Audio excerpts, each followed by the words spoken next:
അസ്സലാമു അലൈക്കും വറഹ്മത്തുള്ളാഹി വബറകാതുഹു. അൽഹംദുലില്ലാഹി വഹ്ദ വസ്സലാത്തു വസ്സലാമു അലാ മൻ ലാ നബിയ്യ ബഅദ. റഹീഖുൽ ഖുർആനിന്റെ 5ാമത്തെ സെഷനിലെ 10ാമത്തെ ക്ലാസ്സിൽ സൂറത്തുൽ അസ്ർ ആണ് നാം പഠിക്കുന്നത്. വിശുദ്ധ ഖുർആനിലെ 103ാമത്തെ അധ്യായമായ സൂറത്തുൽ അസ്റിൽ 3 വചനങ്ങളാണുള്ളത്. പ്രവാചകൻ സല്ലല്ലാഹു അലൈഹി വസല്ലമ തങ്ങളുടെ ഹിജ്റക്ക് മുമ്പ് മക്കയിൽ വെച്ചാണ് ഈ അധ്യായം അവതീർണമാകുന്നത്. ഈ അധ്യായത്തെ സംബന്ധിച്ച് അതിന്റെ പ്രാധാന്യത്തെ വിളിച്ചോതുന്ന ഒരു ഹദീസ് നമുക്ക് നോക്കാം. അബ്ദുല്ലാഹി ബിൻ ഹസൻ റളിയല്ലാഹു തആല അൻഹു പറയുകയാണ്, കാന റജുലാൻ മിൻ അസ്ഹാബി റസൂലില്ലാഹി സ്വല്ലല്ലാഹു അലൈഹി വസല്ലം ഇദ ഇൽതഖയാ, അഥവാ റസൂലുള്ളാഹി സ്വല്ലല്ലാഹു അലൈഹി വസല്ലമ തങ്ങളുടെ സ്വഹാബത്തിൽപ്പെട്ട 2 ആളുകൾ പരസ്പരം കണ്ടുമുട്ടിക്കഴിഞ്ഞാൽ ലം യതഫറഖാ ഇല്ലാ അലാ അൻ യഖറഅ അഹദുഹുമാ അലൽ ആഖിർ സൂറത്തുൽ അസ്ർ ഇലാ ആഖിരിഹാ. അവർ ആരെങ്കിലും ഒരാൾ മറ്റൊരാൾക്ക് സൂറത്തുൽ അസ്ർ പൂർണ്ണമായി പാരായണം ചെയ്തു കൊടുക്കാറുണ്ടായിരുന്നു. അതിലെ 3 ആയത്തുകൾ അവർ പരസ്പരം വസിയത്ത് എന്നോണം പാരായണം ചെയ്യാറുണ്ടായിരുന്നു, ഓതാറുണ്ടായിരുന്നു എന്നാണ്.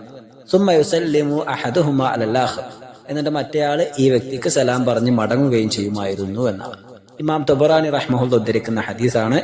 ഇബ്നു കസീർ റഹ്മഹുല്ലാഹ് അദ്ദേഹത്തിന്റെ തഫ്സീറിലും പരാമർശിക്കുന്നുണ്ട്. അഥവാ ഒരു വിശ്വാസി എന്നുള്ള നിലക്ക് നമ്മുടെ ജീവിതത്തിലെ പ്രധാനപ്പെട്ട ഒട്ടനവധി കാര്യങ്ങൾ നമ്മുടെ മനസ്സിലേക്ക് ഓർമ്മപ്പെടുത്തി തരുന്ന ഒരു അധ്യായമാണ് സൂറത്തുൽ അസ്ർ എന്നുള്ളത്. ഇമാം ഷാഫി റഹ്മഹുല്ലാഹ് പറയുന്നുണ്ട്, ലൗ തദബ്ബറ അന്നാസു ഹാദിഹി സൂറ, അഥവാ ഈ അധ്യായത്തെ സംബന്ധിച്ച് ജനങ്ങൾ ഉറ്റാലോചിക്കുകയാണെങ്കിൽ, അതിനെക്കുറിച്ച് ചിന്തിക്കുകയാണെങ്കിൽ, ലവസിഅത്ഹും, ആ അധ്യായം അവരുടെ ജീവിതത്തിലെ ഒട്ടനവധി ഭാഗങ്ങളിലേക്ക് വിശാലമാകുന്നതായി അവർക്ക് അനുഭവപ്പെടുമെന്നാണ്. അഥവാ മനുഷ്യ ജീവിതത്തിന് ആവശ്യമായ സകല വിജ്ഞാനങ്ങളുടെയും മൗലികമായ വശങ്ങൾ സംക്ഷിപ്തമായി ഈ അധ്യായത്തിൽ അടങ്ങിയിട്ടുണ്ട് എന്നാണ് അതിന്റെ സാരം. അത്രയും ആശയ സമ്പുഷ്ടവും മഹത്വപൂരിതവുമായ അധ്യായമാണ് സൂറത്തുൽ അസ്ർ എന്നുള്ളത്. അധ്യായത്തിലേക്ക് കടക്കാം. 1ാമത്തെ ആയത്ത്, അഊദു ബില്ലാഹി മിനശ് ശൈത്വാനിർ റജീം ബിസ്മില്ലാഹിർ റഹ്മാനിർ റഹീം വൽ അസ്ർ, കാലം തന്നെയാണ് സത്യം. 2ാമത്തെ വചനം, ഇന്നൽ ഇൻസാന ലഫീ ഖുസ്ർ, തീർച്ചയായും മനുഷ്യൻ നഷ്ടത്തിൽ തന്നെയാകുന്നു. ഇന്നൽ ഇൻസാന, തീർച്ചയായും മനുഷ്യൻ, ലഫീ ഖുസ്റിൻ, അവർ നഷ്ടത്തിൽ തന്നെയാണ്. 3ാമത്തെ ആയത്തിൽ പറയുന്നു, ഇല്ലല്ലദീന ആമനു വഅമിലുസ് സ്വാലിഹാത്തി വതവാസൗ ബിൽ ഹഖ് വതവാസൗ ബിസ്സബ്ർ, അഥവാ വിശ്വസിക്കുകയും സൽക്കർമ്മങ്ങൾ പ്രവർത്തിക്കുകയും സത്യം കൈക്കൊള്ളുവാൻ അന്യോന്യം ഉപദേശിക്കുകയും ക്ഷമ കൈക്കൊള്ളുവാൻ അന്യോന്യം ഉപദേശിക്കുകയും ചെയ്ത ആളുകൾ ഒഴികെ. ഇല്ലല്ലദീന ആമനു, അഥവാ വിശ്വാസികളായുള്ള ആളുകൾ ഒഴികെ. വഅമിലുസ് സ്വാലിഹാത്തി, അതിന്റെ കൂടെ തന്നെ സദ്പ്രവർത്തനങ്ങൾ ചെയ്യുന്ന ആളുകളും ഒഴികെ. വതവാസൗ ബിൽ ഹഖ്, സത്യം കൊണ്ട് പരസ്പരം ഉപദേശിക്കുന്നവരും ഒഴികെ. വതവാസൗ ബിസ്സബ്ർ, ക്ഷമ കൊണ്ട് പരസ്പരം ഉപദേശിക്കുകയും ചെയ്തവരൊഴികെ എന്നാണ്. അപ്പോൾ മനുഷ്യന്മാർ എല്ലാവരും നഷ്ടത്തിലാണ്. എന്നാൽ ഈ പറഞ്ഞ 4 വിശേഷണങ്ങൾ ഒത്തിണങ്ങിയ ആളുകൾ അവർ നഷ്ടത്തിലല്ല, അവർ അല്ലാത്ത ബാക്കി എല്ലാവരും നഷ്ടത്തിലാണ് എന്നാണ്. അൽ അസ്ർ എന്നിവിടെ 1ാമത്തെ വചനത്തിൽ പരാമർശിച്ചത് നോക്കുകയാണെങ്കിൽ അതിന്റെ അർത്ഥം കാലം തന്നെയാണ് സത്യം എന്നാണ്. അതിനെ പണ്ഡിതന്മാർ വിശദീകരിക്കുന്നത് അസ്സമാനുല്ലദീ യഖഉ ഫീഹി ഹറകാതു ബനി ആദം മിൻ ഖൈരിൻ വശർരിൻ, അഥവാ നന്മയായും തിന്മയായും മനുഷ്യന്മാരുടെ പ്രവർത്തികളെല്ലാം സംഭവ്യമാകുന്ന കാലത്തെ സംബന്ധിച്ചാണ് അള്ളാഹു പരാമർശിക്കുന്നത്. ആ കാലത്തെ സംബന്ധിച്ചാണ് അള്ളാഹു സത്യം ചെയ്ത് പറയുന്നത്. കഴിഞ്ഞുപോയതും വരാനിരിക്കുന്നതുമായ സകല മനുഷ്യരുടെയും ജീവിതത്തിനും മരണത്തിനുമെല്ലാം സാക്ഷിയായ കാലത്തെ തൊട്ട് അല്ലാഹു സുബ്ഹാനഹു വ തആല സത്യം ചെയ്ത് പറയുന്ന കാര്യം എന്താണ്? വമഅനൽ ആയത്തിൽ കരീമത്തി അന്നല്ലാഹു അഖ്സമ ഖസമൻ അലാ ഹാലിൽ ഇൻസാൻ അന്നഹു ഫീ ഖുസ്റിൻ, അല്ലാഹു സത്യം ചെയ്ത് പറയുന്ന കാര്യം ഒന്നുമല്ല, അവർ നഷ്ടത്തിലാണെന്നാണ്. മനുഷ്യന്മാർ അവർ നഷ്ടത്തിലാണുള്ളത്. ഫീ ഖുസ്റാനിൻ വ നുഖ്സാനിൻ, പൂർണ്ണമായ നഷ്ടത്തിലാണ്. അവർക്ക് എന്തൊക്കെയോ പോരായ്മകൾ സംഭവിച്ചിട്ടുണ്ട്. ഫി കുല്ലി അഹ്വാലിഹി ഫിദ് ദുനിയ വ ഫിൽ ആഖിറ, ഭൗതികപരമായും ദീനീയായി കൊണ്ട് നോക്കുകയാണെങ്കിലും 2 രീതിയിലും പരലോകത്തും ഇഹലോകത്തും മനുഷ്യൻ നഷ്ടത്തിന്റെ ആഴങ്ങളിലേക്ക് അവർ എത്തിച്ചേർന്നിരിക്കുന്നു എന്ന് അല്ലാഹു പറയുകയാണ്. ഇല്ലാ മൻ ഇസ്തസ്നല്ലാഹു അസ്സ വജൽ, എന്നാൽ ചില വിഭാഗം ആളുകളെ അല്ലാഹു അതിൽ നിന്നും മാറ്റി നിർത്തുന്നുണ്ട്. ആരെയാണ് മാറ്റി നിർത്തുന്നത്?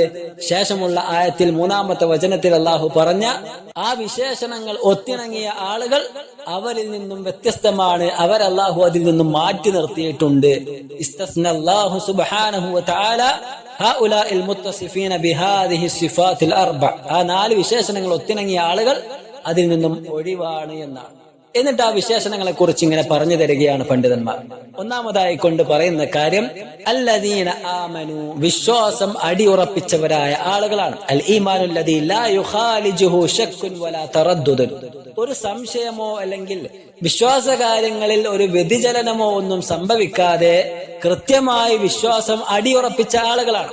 അഥവാ 6 അടിസ്ഥാന വിശ്വാസ കാര്യങ്ങളിൽ യാതൊരു ചാഞ്ചല്യവുമില്ലാതെ കൃത്യമായ വിശ്വാസം ഊട്ടിയുറപ്പിക്കുന്ന ആളുകളാണ് അത്.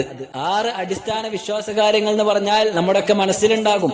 അൻ തുഅ്മിന ബില്ലാഹ്, അല്ലാഹുവിൽ വിശ്വസിക്കുക, വമലായികതിഹി, അവന്റെ മലക്കുകളിൽ വിശ്വസിക്കുക, വകുതുബിഹി, അവന്റെ ഗ്രന്ഥങ്ങളിൽ വിശ്വസിക്കുക, വറുസുലിഹി, അവന്റെ പ്രവാചകന്മാരിൽ വിശ്വസിക്കുക, വൽയൗമിൽ ആഖിർ, അന്ത്യദിനത്തിലും വിശ്വസിക്കുക, വതുഅ്മിന ബിൽ ഖദരി ഖൈരിഹി വശർരിഹി, ഖദറിലും വിശ്വസിക്കുക. അല്ലാഹു സുബ്ഹാനഹു വതആല ഒരു മനുഷ്യനെ കണക്കാക്കിയിട്ടുള്ള ആ ഖദറിൽ, അതിന്റെ നന്മയിലും തിന്മയിലുമെല്ലാം ഒരു മനുഷ്യൻ വിശ്വസിക്കേണ്ടതുണ്ട് എന്നാണ്. ഈ 6 വിശ്വാസ കാര്യങ്ങളിൽ അവൻ അടിയുറച്ചു കഴിഞ്ഞാൽ ഒന്നാമത്തെ വിശേഷണം അവന് ഒത്തിണങ്ങിയിട്ടുണ്ട് എന്നാണ്.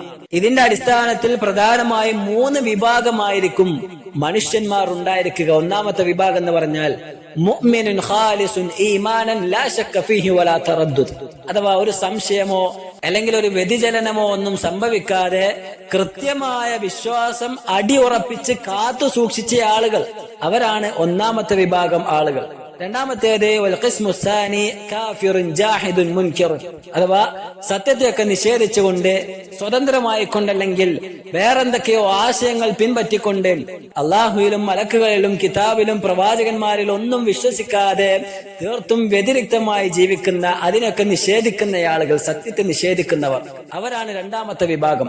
മൂന്നാമത്തേത് മുതറദ്ദിദുൻ, സംശയരോഗികളാണ്. അത് ശരിയായിരിക്കുമോ, പ്രവാചകൻ പറഞ്ഞത് ശരിയായിരിക്കോ, അല്ലെങ്കിൽ ഖുർആനുള്ളത് ശരിയായിരിക്കോ എന്നിങ്ങനെ സംശയം വെച്ച് പുലർത്തുന്ന ആളുകളാണ് മൂന്നാമത്തെ വിഭാഗം ആളുകൾ എന്നാണ്. അപ്പൊ ഏതൊരു മനുഷ്യനെടുത്ത് നോക്കുകയാണെങ്കിലും ഈ 3 എണ്ണത്തിൽ ഏതെങ്കിലും ഒന്നിൽ അവൻ ഉൾപ്പെട്ടിട്ടുണ്ടാകുന്നതാണ്. അതിൽ വിജയിച്ച കക്ഷികൾ ആരാന്ന് ചോദിച്ചാൽ യാതൊരു സംശയമില്ല, ഒന്നാമത് പറഞ്ഞ വിശ്വാസം അടിയുറപ്പിച്ച നിഷ്കളങ്ക വിശ്വാസികളായുള്ള ആളുകളാണ് വിജയികളായുള്ള ആളുകൾ എന്നാണ്. ഇനി രണ്ടാമതായി കൊണ്ട് അല്ലാഹു സുബ്ഹാനഹു വതആല ഈ അധ്യായത്തിൽ പറയുന്ന വിശേഷണം വഅമിലുസ് സ്വാലിഹാത്ത്, സൽക്കർമ്മങ്ങൾ ചെയ്തവരായുള്ള ആളുകളാണ്.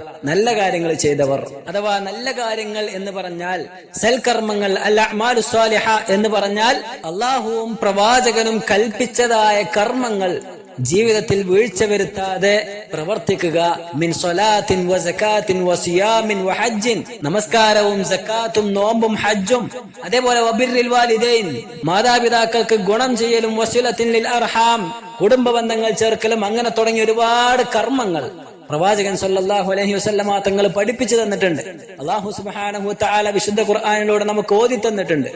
അങ്ങനെയുള്ള സൽക്കർമ്മങ്ങളിൽ വ്യാപൃതരാവുക എന്നതാണ് നാശം ഭവിക്കാതിരിക്കുവാനായി ഒരു മനുഷ്യൻ സ്വീകരിക്കേണ്ട രണ്ടാമത്തെ വിശേഷണം എന്നതാണ്. കേവലം വിശ്വാസം മാത്രം പോരാ, അഥവാ പ്രവാചകൻ സല്ലല്ലാഹു അലൈഹി വസല്ലമ തങ്ങൾ പഠിപ്പിച്ചു തന്ന 6 അടിസ്ഥാന വിശ്വാസ കാര്യങ്ങൾ അതിൽ വിശ്വസിച്ചാൽ മാത്രം പോരാ, മറിച്ച് അതിന്റെ കൂടെ പ്രവർത്തിക്കുകയും വേണം. സൽക്കർമ്മങ്ങൾ വേണം.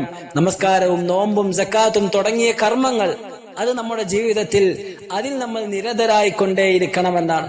ലം യഖ്തസിറു അലാ മുജറദി മാ ഫിൽ ഖൽബ്, ഹൃദയം കൊണ്ട് കേവലം വിശ്വസിച്ചത് കൊണ്ട് മാത്രം കാര്യമില്ല, മറിച്ച് ബൽ അമിലു, പ്രവർത്തിക്കുകയും വേണം, വ അൻതിജു, അതിനുവേണ്ടി അവർ പണിയെടുക്കുകയും വേണം എന്നാണ്. രണ്ടാമത്തെ വിശേഷണം അത് നമ്മുടെ ജീവിതത്തിൽ ഒത്തിണക്കുവാൻ നാം ശ്രമിക്കേണ്ടതുണ്ട്. മൂന്നാമതായി കൊണ്ട് അല്ലാഹു സുബ്ഹാനഹു വതആല ഈ അധ്യായത്തിൽ പറയുന്ന വിശേഷണം വതവാസൗ ബിൽ ഹഖ്, സത്യം കൊണ്ട് അന്യോന്യം ഉപദേശിക്കുക എന്നതാണ്.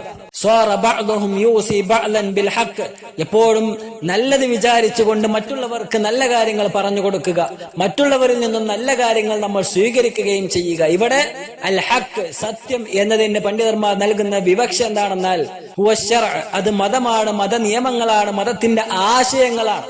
അപ്പൊ ജീവിതത്തിൽ ഉടനീളം നമ്മൾ ദീനിയായി ജീവിക്കുവാൻ മത ആശയങ്ങൾ, ദീനിന്റെ വിജ്ഞാനങ്ങൾ നുകർന്നുകൊണ്ട് ശരിയായ വശങ്ങളിലൂടെ ജീവിക്കുവാൻ പരിശ്രമിച്ചു കൊണ്ടിരിക്കുക. തെറ്റിലേക്ക് പോകുമ്പോൾ, മറ്റുള്ളവർ നമ്മെ വഴി നടത്തുമ്പോൾ ആ വഴി സ്വീകരിക്കുവാൻ നാം തയ്യാറാകണം. അതേപോലെ തന്നെ നമുക്ക് വേണ്ടപ്പെട്ട ആളുകൾ തെറ്റിലേക്ക് വ്യതിചലിച്ചു പോകുമ്പോൾ അത് തെറ്റാണ് എന്ന് പറഞ്ഞ് ചൂണ്ടിക്കാണിക്കുവാനും അവരെ നേർമാർഗത്തിലേക്ക് വഴിതെളിക്കുവാനും നമ്മൾ ശ്രദ്ധിക്കേണ്ടതുണ്ട് എന്നാണ്. അതാണ് മൂന്നാമത്തെ വിശേഷണം. അത് നമ്മുടെ ജീവിതത്തിലേക്ക് നാം ചേർത്ത് വെക്കണം. നാലാമതായി കൊണ്ട് ക്ഷമ കൊണ്ട് പരസ്പരം അന്യോന്യം ഉപദേശിക്കുക എന്നതാണ്. സബർ എന്ന് പറഞ്ഞാൽ ഹബ്സുൻ നഫ്സി അമ്മാ ലാ യംബഗി ഫിഅലുഹു, ചെയ്യാൻ പാടില്ലാത്ത കാര്യങ്ങളിൽ നിന്നും മനസ്സിനെ പിടിച്ചു വെക്കുക എന്നതാണ്. അപ്പോൾ വിശ്വാസ കാര്യങ്ങളിലാകട്ടെ, കർമ്മ മേഖലകളിലാകട്ടെ, പ്രബോധന വീതിയിലാകട്ടെ ഒക്കെ പ്രയാസങ്ങൾ ഉണ്ടാകുമ്പോൾ അത് പിടിച്ചു വെക്കുവാനും ക്ഷമിക്കുവാനും മനുഷ്യന് കഴിയേണ്ടതുണ്ട്, വിശ്വാസിക്ക് കഴിയേണ്ടതുണ്ട് എന്നാണ്. ഈ അധ്യായത്തിൽ ക്ഷമ എന്ന് പറഞ്ഞപ്പോൾ ആ ക്ഷമയെ പണ്ഡിതന്മാർ വിശദീകരിക്കുന്നതായി കാണാം. അത് 3 രീതിയിലാണുള്ളത്. ജീവിതത്തിൽ ഒരു മനുഷ്യൻ ക്ഷമ എന്ന കാര്യം നടപ്പിൽ വരുത്തേണ്ടത് എന്നാണ്. ഒന്നാമത്തേത് ഇന്ന സബറുൻ അലാ തഅത്തില്ലാഹ്, അഥവാ അല്ലാഹു സുബ്ഹാനഹു വതആലയെ അനുസരിക്കുന്ന വിഷയത്തിൽ ക്ഷമ അവലംബിക്കുക എന്നതാണ്. ഉദാഹരണം പറയുകയാണെങ്കിൽ അല്ലാഹു സുബ്ഹാനഹു വതആല നമ്മോട് 5 നേരം നമസ്കരിക്കുവാൻ ആജ്ഞാപിച്ചു, കൽപ്പിച്ചു. ആ ആജ്ഞാപനം നമ്മുടെ ജീവിതത്തിൽ നിറവേറ്റുമ്പോൾ ഏൽക്കേണ്ടി വരുന്ന പ്രയാസങ്ങൾ, അതിൽ നമ്മൾ ക്ഷമ അവലംബിക്കുക. അതേപോലെ ഓരോ ഇബാദത്തും അത് ചെയ്യുമ്പോഴുണ്ടാകുന്ന പ്രയാസങ്ങളും അതിനുണ്ടാകുന്ന തടസ്സങ്ങളുമെല്ലാം മാറ്റി നിർത്തുവാനും വെട്ടിത്തെളിക്കുവാനും വേണ്ടി നാം അധ്വാനിക്കുക. അവിടെ നമ്മൾ ക്ഷമ അവലംബിക്കുക എന്നതാണ്. അതാണ് അള്ളാഹുവിനെ അനുസരിക്കുവാൻ വേണ്ടി ക്ഷമ അവലംബിക്കുക എന്ന് പറഞ്ഞത്. രണ്ടാമതായി കൊണ്ട് വസബറുൻ അൻ മഹാരിമില്ല, അള്ളാഹു സുബ്ഹാനഹു വതആല അരുത് എന്ന് പറഞ്ഞ കാര്യങ്ങളിലേക്ക് കടക്കാതിരിക്കുക, അവിടെ ക്ഷമ അവലംബിക്കുക എന്നതാണ്. എത്ര വലിയ സാഹചര്യമാണെങ്കിലും ദീനി ആശയങ്ങൾക്ക് വികടമാകുന്ന രീതിയിൽ അല്ലാഹു സുബ്ഹാനഹു വതആല ഹറാമാണ് എന്ന് പഠിപ്പിച്ച പ്രവാചകൻ സല്ലല്ലാഹു അലൈഹി വസല്ലമ തങ്ങൾ അരുത് എന്ന് ഓതിയ കാര്യങ്ങളിലേക്ക് ജീവിതത്തെ വഴി നടത്താതിരിക്കുക എന്നതാണ്. അപ്പോൾ തിന്മകളിൽ നിന്നും നാം നമ്മെ തടഞ്ഞു വെക്കുവാൻ വേണ്ടി പരിശ്രമിക്കുക, ആ മേഖലയിൽ നാം ക്ഷമ അവലംബിക്കുക എന്നതാണ്. മൂന്നാമതായി കൊണ്ട് വസബറുൻ അലാ അഖ്ദാരില്ലാഹ്, അല്ലാഹു സുബ്ഹാനഹു വതആല ജീവിതത്തിൽ നമുക്ക് നിശ്ചയിച്ചു തന്നതായ ഉപജീവനങ്ങളാകട്ടെ, അതേപോലെ തന്നെ നമുക്ക് നിശ്ചയിച്ചതായ നമ്മുടെ ജീവിതത്തിലെ എന്തൊക്കെ കാര്യങ്ങളുണ്ടോ അതൊക്കെ ആകട്ടെ, അതെല്ലാം അല്ലാഹു എനിക്ക് നിശ്ചയിച്ച ഖദറാണ്, അത് അല്ലാഹു എനിക്ക് നൽകിയ തോതാണ് എന്ന് മനസ്സിലാക്കിക്കൊണ്ട് അതിൽ നാം ക്ഷമ അവലംബിക്കുക എന്നതാണ്. എന്തെല്ലാം പ്രയാസങ്ങൾ ഏൽക്കേണ്ടി വന്നാലും ഇതെല്ലാം അല്ലാഹു എനിക്ക് നിശ്ചയിച്ച ഖദറാണ്, അത് അല്ലാഹുവിന്റെ തീരുമാനമാണ് എന്ന് മനസ്സിനെ പറഞ്ഞ് പഠിപ്പിച്ചുകൊണ്ട് ആ വന്നു ഭവിച്ച കാര്യങ്ങളിൽ ക്ഷമ അവലംബിക്കുക എന്നതാണ് മൂന്നാമത്തെ കാര്യമായി കൊണ്ട് നാം മനസ്സിലാക്കേണ്ടത്. ഈ 3 മേഖലകളിലൂടെയും നമ്മുടെ ജീവിതത്തിൽ നാം ക്ഷമ എന്ന് പറയുന്ന ഈ വലിയ ഗുണപാഠം അത് നാം സ്വീകരിക്കേണ്ടതുണ്ട്. ക്ഷമയോടെ ഈ 3 രൂപവും ഒത്തുചേരുമ്പോഴാണ് ഒരു മനുഷ്യൻ അള്ളാഹുവിങ്കൽ ക്ഷമാലുവായി കൊണ്ട് പരിഗണിക്കപ്പെടുന്നത്. ചിലർക്കൊരു പക്ഷേ അള്ളാഹു സുബ്ഹാനഹു വതആലയെ അനുസരിക്കുവാൻ ഇബാദത്തുകളൊക്കെ ചെയ്യുവാൻ എളുപ്പമായിരിക്കും. പക്ഷെ അവരെ സംബന്ധിച്ചിടത്തോളം അവർക്ക് തിന്മ വെടിയാൻ പ്രയാസമായിരിക്കാം. അതേപോലെ തന്നെ ചിലർക്ക് തിന്മകൾ വെടിയാൻ എളുപ്പമായിരിക്കും, പക്ഷേ നന്മകളിൽ മുന്നേറുവാൻ അള്ളാഹു കൽപ്പിച്ച കാര്യങ്ങൾ അനുസരിക്കുവാനും അത് ജീവിതത്തിൽ പ്രവർത്തിക്കുവാനും പ്രയാസമായിരിക്കാം. ചിലർക്കൊരു പക്ഷേ തിന്മകൾ വെടിയുവാനും ആരാധനകൾ വ്യാപൃതമാകുവാനും ഒക്കെ എളുപ്പമായിരിക്കും, പക്ഷേ അവർക്ക് റബ്ബ് നൽകിയ വഴിയിൽ തൃപ്തിയടയുവാൻ പ്രയാസമായിരിക്കാം. അപ്രകാരം അങ്ങനെയൊന്നുമല്ലാതെ ഇതെല്ലാം പൂർണ്ണമായും ഒത്തുവരുമ്പോഴാണ് അല്ലാഹു സുബ്ഹാനഹു വതആലയുടെ ഇഷ്ടം കരസ്ഥമാക്കുവാൻ സാധിക്കുന്നത്. അത്തരക്കാർക്കാണ് അല്ലാഹു സുബ്ഹാനഹു വതആല സന്തോഷ വാർത്തയെ അറിയിച്ചിട്ടുള്ളത്. സൂറത്തുൽ ബഖറയിലെ 155-ാമത്തെ വചനത്തിൽ പറഞ്ഞ വബശ്ശിരിസ് സ്വാബിരീൻ, ക്ഷമാലുക്കൾക്ക് അല്ലാഹു സുബ്ഹാനഹു വതആല സന്തോഷ വാർത്ത അറിയിച്ചിരിക്കുന്നു, അത് പ്രവാചകരെ താങ്കൾ അവരെ അറിയിച്ചു കൊള്ളുക എന്ന് പറഞ്ഞത് ഈ പറഞ്ഞ 3 വിശേഷണങ്ങളും ഒത്തിണങ്ങിയ ക്ഷമാലുക്കളാണ് എന്ന് നാം മനസ്സിലാക്കുക. അപ്പോൾ മനുഷ്യനിൽ നിശ്ചയിക്കപ്പെട്ടിട്ടുള്ള നാശം അത് മനുഷ്യനെ പിടികൂടുന്നത് ഈ അധ്യായത്തിൽ പരാമർശിക്കപ്പെട്ട 4 വിശേഷണങ്ങൾ ഇല്ലാതാകുമ്പോഴാണ്. ഏതൊക്കെയായിരുന്നു ആ 4 വിശേഷണങ്ങൾ? ഒന്നാമത്തേത് അൽ ഈമാൻ അഥവാ വിശ്വാസം അടിയുറപ്പിക്കുക എന്നതാണ്. രണ്ടാമത്തേത് അൽ അമലു സ്വാലിഹ്, സൽക്കർമ്മങ്ങൾ ചെയ്യുക എന്നതാണ്. മൂന്നാമത്തേത് അത്തവാസി ബിൽ ഹഖ്, സത്യം കൊണ്ട് മത നിയമങ്ങൾ കൊണ്ട് മതത്തിന്റെ ആശയങ്ങൾ കൊണ്ട് പരസ്പരം ഉപദേശിക്കുക എന്നതാണ്. നാലാമത്തേത് അത്തവാസി ബിസ് സബർ, ക്ഷമ കൊണ്ട് പരസ്പരം ഉപദേശിക്കുക എന്നതാണ്. ആ രീതിയിൽ ഒരു മനുഷ്യനെ ബോധവാനാക്കുവാനും അവൻ ഉണ്ടായിരിക്കേണ്ട മൗലിക ബോധം ഉണ്ടാക്കിയെടുക്കുവാനും ഈ അധ്യായം അവന് മതിയായതാണ്.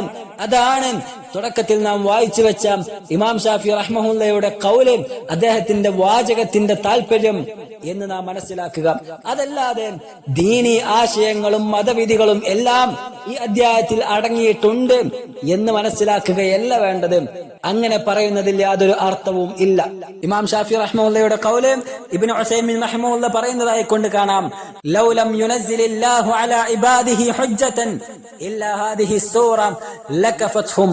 അഥവാ അല്ലാഹു സുബ്ഹാനഹു വ തആല തന്റെ അടിമകൾക്ക് ഹുജ്ജത്തായി കൊണ്ട്, തെളിവായി കൊണ്ട് മറ്റ് അധ്യായങ്ങളൊന്നും അവതരിപ്പിച്ചിട്ടില്ലായിരുന്നുവെങ്കിൽ ഈ അധ്യായം അവർക്ക് മതിയായതായിരുന്നു എന്നാണ്. അഥവാ അതുകൊണ്ട് ഉദ്ദേശിക്കുന്നത് ദീനീയ ആശയങ്ങളും മതവിധികളും എല്ലാം ഇതിലുണ്ട് എന്നല്ല, മറിച്ച് കഫത്ഹും മൗഇലതൻ, അവർക്ക് ഉപദേശമായി കൊണ്ടത് മതിയായിരുന്നു. വലൈസ കഫത്ഹും തശ്രീഅൻ, മറിച്ച് അവരുടെ മതനിയമങ്ങൾ എല്ലാം ഇതിൽ ഉൾക്കൊണ്ടിട്ടുണ്ട് എന്നല്ല. ലിഅന്നഹു മാ ഫീഹാ ശൈഉൻ മിന തശ്രീഅ, മറിച്ച് ഈ അധ്യായത്തിൽ മതനിയമങ്ങൾ ഒന്നും തന്നെ അല്ലാഹു പറയുന്നില്ല.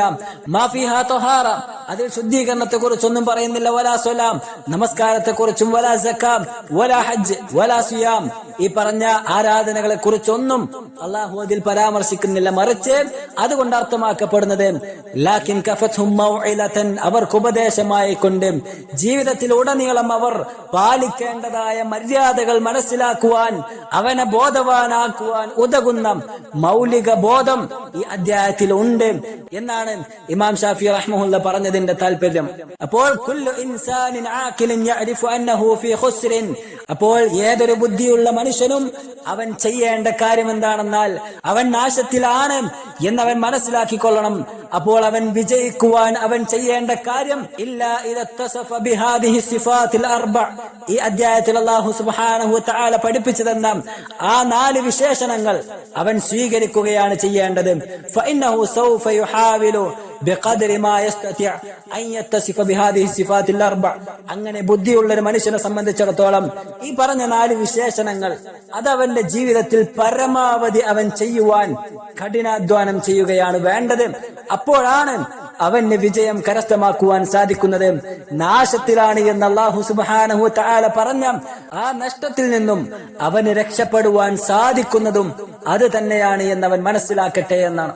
ആ നഷ്ടത്തിൽ നിന്നും രക്ഷപ്പെടുവാനും അത് തന്നെയാണ് മാർഗമായിട്ടുള്ളത് എന്ന് ബുദ്ധിയുള്ള ആളുകൾ മനസ്സിലാക്കിക്കൊള്ളും എന്നാണ്. അപ്പോൾ ഈ 4 വിശേഷണങ്ങളും ജീവിതത്തിൽ ഉപദേശമായി സ്വീകരിച്ച് നഷ്ടക്കാരിൽ നിന്നും രക്ഷപ്പെടുവാൻ നാം പരിശ്രമിക്കുക. അല്ലാഹു സുബ്ഹാനഹു വ തആല അത്തരത്തിലെ യഥാർത്ഥ വിശ്വാസികളുടെ കൂട്ടത്തിൽ നമ്മെ ഏവരെയും ഉൾപ്പെടുത്തി അനുഗ്രഹിക്കുമാറാകട്ടെ.